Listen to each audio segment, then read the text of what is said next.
Bismillahirrahmanirrahim. Alhamdulillahi rabbil alamin. Wassalatu wassalamu ala rasulina Muhammedin wa ala alihi wa sahbihi ajma'in. Wa ba'd.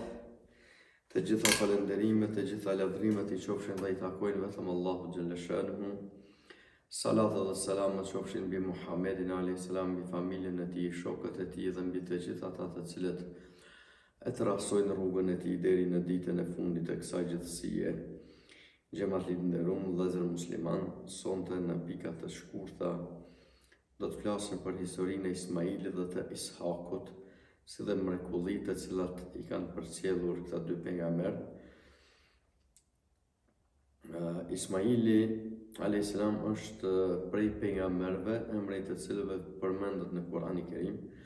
Ndryshe ai njihet edhe me emrin Zabiullah, që do të thotë kurban i Allahut. Ai ka qenë profet i fisit Gjurhum, të ardhur nga Jemeni dhe të vendosur në zonat e Hijazit. Kuptimi i emrit Ismail është i bindur ndaj Allahut xhalla shanuhu. Ismaili a.s. i ftoi ata në fenë e vërtet për 50 vite rresht.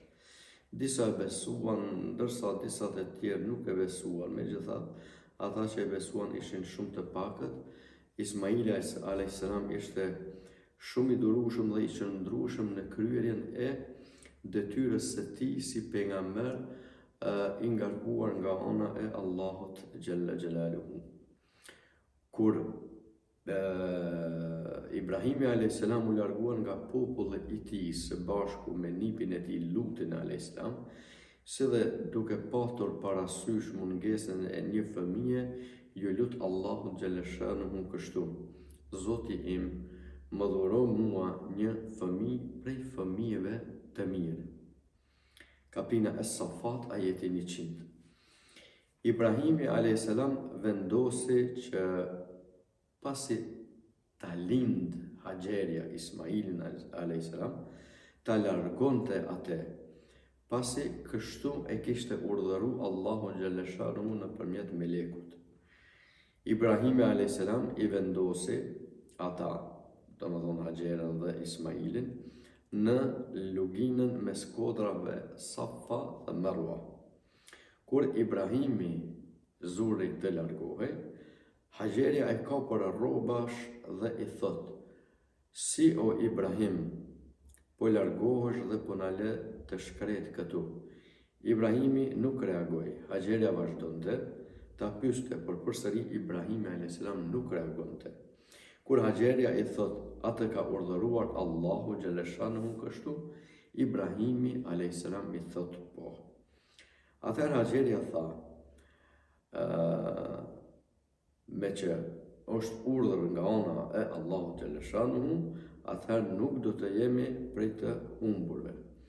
Pasi u largua Ibrahimi a.s., Haxherës i filluan telashet, i filluan hallet, sepse ju harxhu uji, ju harxhu ushqimi, i kishin me vete pak ushqim, një shport me hurma, pak ujë, dhe këto ju harxhun dhe fillun me ushtu hallet apo telashet. Dhe filloi të ngjitej drejt kodrës Safa për me gjetë ndonjë zgjidhje. Mirë po, aty nuk gjeti asnjë njeri dhe asnjë zgjidhje. Pastaj si me vrap filloi të zbres nga kodra Safa, duke u drejtu në drejtim të kodrës Marwa. Dhe këtë udhtim kështu e bëri për 7 herë. Dhe në herën e 7, duke e përfunduar atë,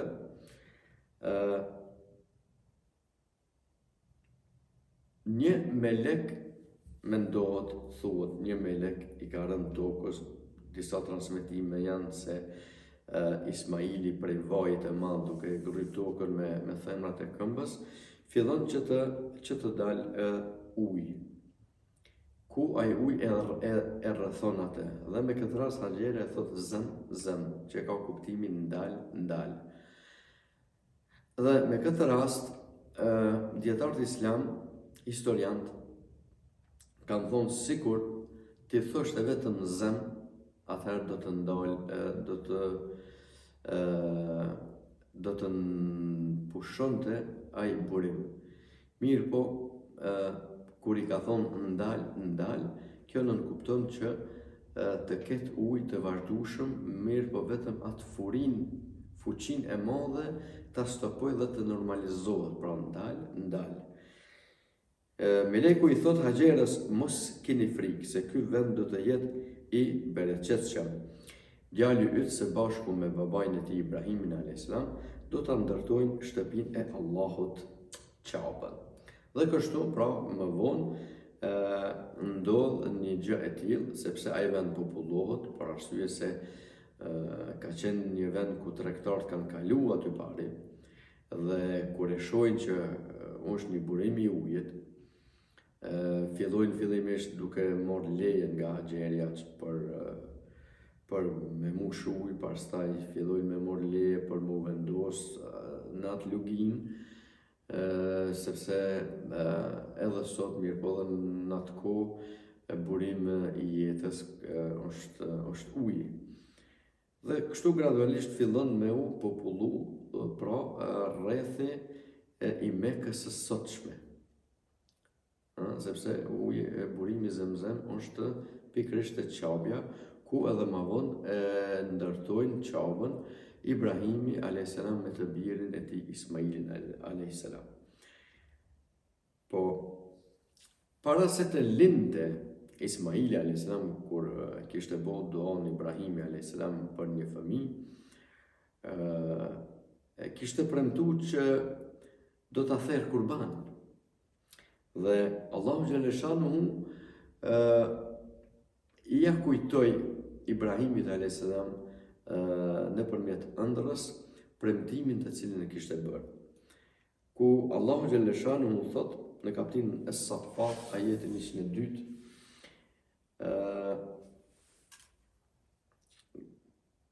i thot fjalët e Ibrahimit a.s. kur i drejtohet Ismailit dhe i thot, djali im, unë kam parë në ëndër që të pres kurban. Atëherë Ismaili i thot, o baba im, bëje atë që të është urdhëruar, e unë në dashur Zotit do të jem durimtar. Të nesër në mëngjes Ibrahimi a.s. mori djalin Ismailin dhe u nisën rrugës për nga Ka'bja, konkretisht në drejtim të Minës së sotshme. Rrugës për në Mina, shejtani i doli para Ibrahimit, duke u munduar me ja ndryshu mendimin. E që ndryshimi i mendimit nënkupton edhe mosmbajtjen e premtimit që ja kishte dhënë Allahut Xhelle Xhelaluhu. Pra djalli i mallkum duke u munduar me bind se çka jetë u bë, çysh po ta merr mendja me myt djalin, a bën një punë të tillë, domethënë duke u munduar me ja mjegullu mendjen. Mirë po Ibrahim e lësam i vendosur nuk e ndëgjoi, por e gjuajti me gurë. Dhe për një moment u spraps shejtani i mallkum. Pastaj shkon, me që të Ibrahimi e lësam nuk pati sukses, atëherë shkon të Ismaili. Njëjtën gjë duke u mundu me ja bë. Qysh po ta merr mendja me rënë dorë babës tan, ai të di çka ka më të bën, ka më therr kurban, a pret fëmia, domethënë në llafe të tilla. Mirë po dhe Ismaili nuk e ndëgjoi dhe kapi e gjujt edhe me 7 gurë të tjerë. Dhe u zbraps. Pastaj shkoi djalli i mallkum te nonna Ismailit, pra te Haxheria, duke u munduar edhe asajna më ja ndryshu mendimin, si është e mundur burri yt është duke prej djalin, ti ke me të pata, domethënë llafe të tilla. Dhe Haxheria domethënë Haxheria nuk e dëgjoi dhe i thot se Ibrahimi a.s. nuk bën asnjë gjë për të cilën nuk është urdhëruar nga ana e Allahut Xhaleshanuhu. Dhe kështu dhe ajo e gjuajti me 7 gurë, dhe kështu është ajo tradita në haxh që gjuhët shejtoni me gur, pra të gjemaratët që i thuhet. Pra, gjutja e shejtanit me gur në kohën e haxhit, pasi të kryet Arafati, është simbolika që ka mbet prej kohës e Ibrahimit, Ismailit dhe Haxherës. Me këtë rast, Allahu xhalla shanuhu thot, apo kur arritën të vendi ku Ibrahimi kishte me therr Ismailin a.s. me bo kurban, Ismaili i thoshte babait që të mos mërzite, thot se unë do të jem prej durimtarve. Atëherë Allahu xhalla shanuhu i thot, ne e thirrëm atë, o Ibrahim, ti tashmë e zbatove urdhrin ëndrrën, ne kështu i shpërblejmë të mirën. Vërtet kjo ishte sprov e qartë. Dhe me këtë rast, pra, Allahu xhalla shanuhu ja dërgon Ibrahimit a.s. një kurban për ta thërë në vend të Ismailit a.s. Edhe kurbani, pra, është si simbolik që haxhilerët e therrin në gjatë kohës haxhit, pra pikërisht në Minë, si simbolik prej kohës së Ibrahimit a.s. që Allahu xhalla shanuhu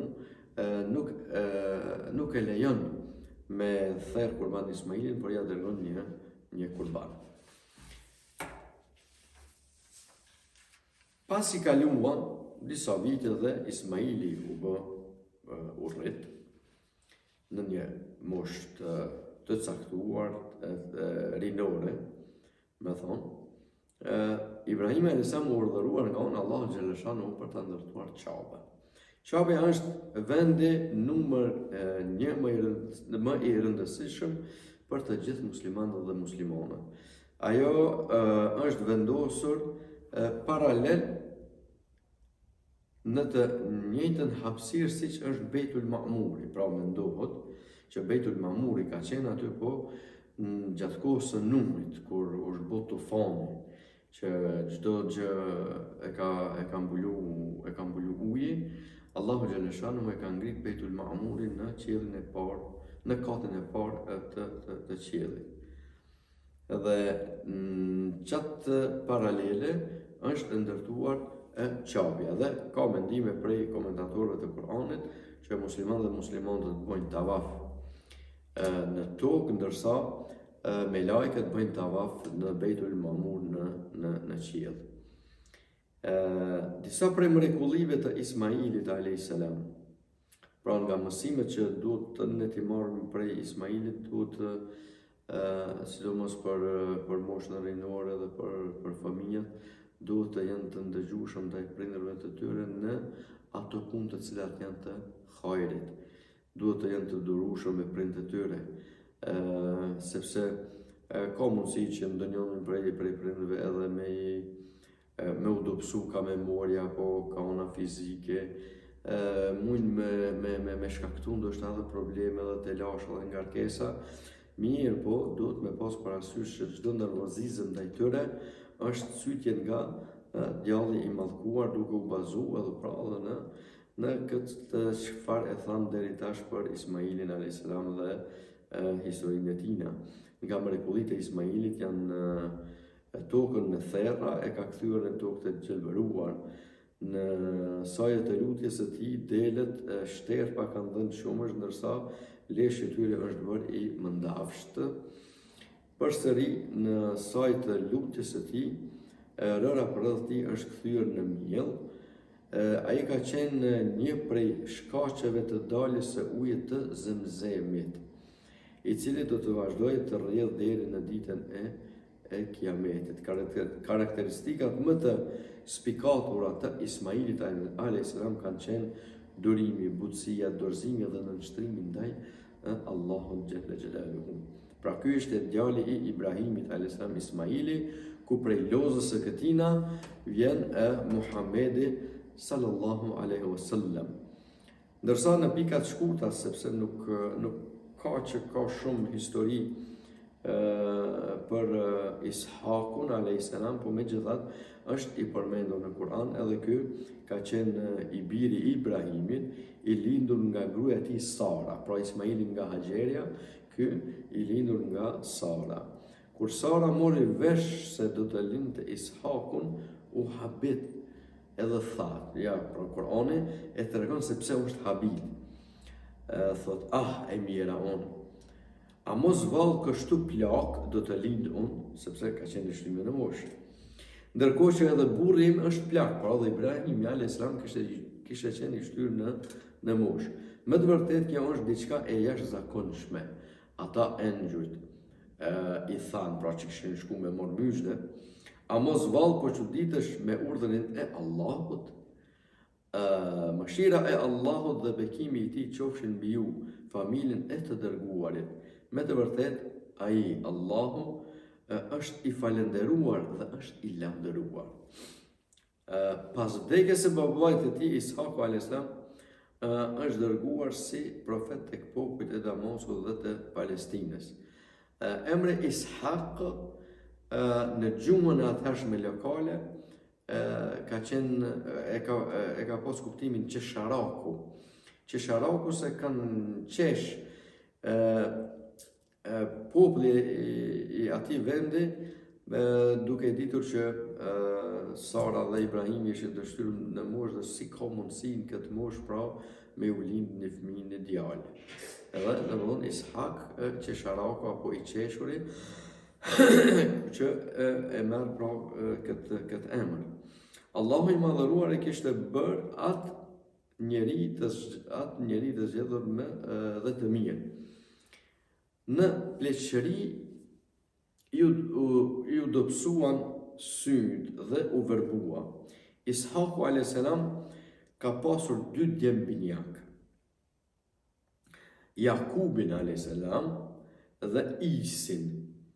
Afër fundit të jetës Ishaku a.s. I është lutur Zotit për djemtë e tij veç e veç.